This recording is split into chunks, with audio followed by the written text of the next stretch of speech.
আল্লাহ তুমি করুণা দিলা কেন?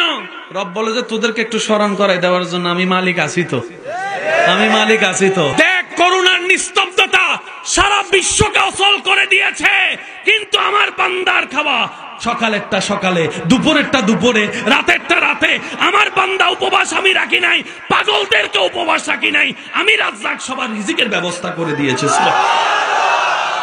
রব বলে যে আমি আছি তো, তুই টেনশনে করে সুদে যাস কেন?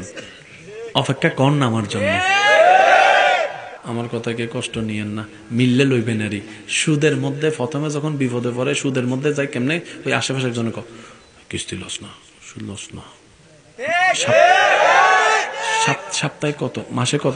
সপ্তাহে 50 টাকা, মাসে 100 টাকা। ও মা, এটা কোনো ব্যাপার নেই, সপ্তাহে 50 টাকা, এগুলো তো এমনি এমনি দিয়ে দিতে। লাগার পরে 50 টাকা কামাই তো খবর হয়ে যায়। দেখো মনে কে কেন কথা কয় না, কথা কয়। সুদে লাগার আগে মনে হয় 50 টাকা কোনো ব্যাপার, লাগার পরে মনে হয় স্বর্ণদড়ি ছাই হয়, স্বর্ণদড়ি ছাই হয়, হীরা দড়ি ছাই হয়, ব্যবসা দড়ি ছাই হয়। একটা কিস্তি মিটাইতে গেলে আবার আরেকটা লো।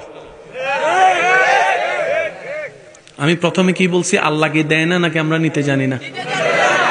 এবার এই বিপদের সম্মুখীন হয়েছে বান্দা, দেখছেন কে?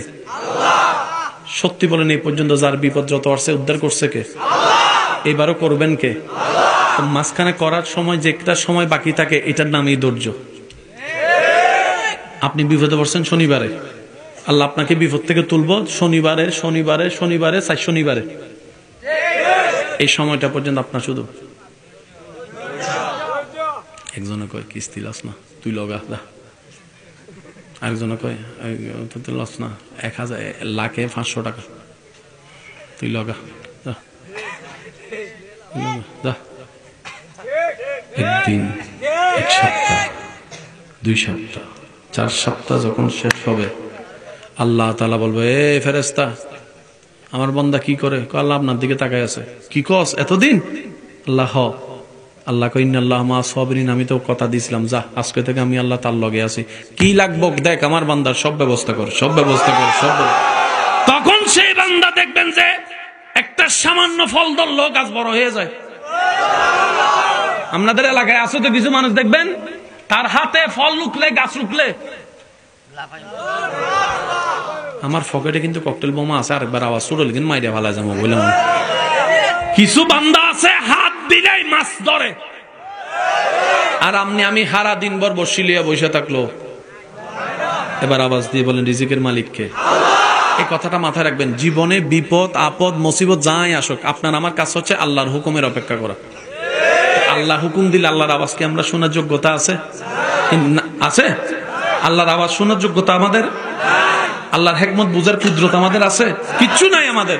আমাদের কাছে হচ্ছে বুঝি না, এতটুক জানি মালিক আছে। সুবহানাল্লাহ গন্না বাজি। এত অঙ্ক বুঝি না, মালিক। রব বলে যে বলে যে আমি আছি, আমি আল্লাহ বলি যে তে সাথে আমি আছি। হাসবুনাল্লাহ মানে কি? আমার আল্লাহ আছে যথেষ্ট, তোরা লাগতো না বেটা, সাইডো। আচ্ছা আসেন, ইব্রাহিম নবীকে নমরুদে ফেলছেন আগুনে। জিবরাইল কয়, আল্লাহ তোমার বন্ধুরে আগুনে ফেলে তোমার কি কষ্ট লাগে না? কয় তোর বেশি কষ্ট লাগলে তুই যা। আশেকের কথা, প্রেমিকের কথা। জিবরাইল আসছে, দেখেন উপরে উঠতে যত সময় লাগে নিচে পড়তে তার সাথে কম সময় লাগে।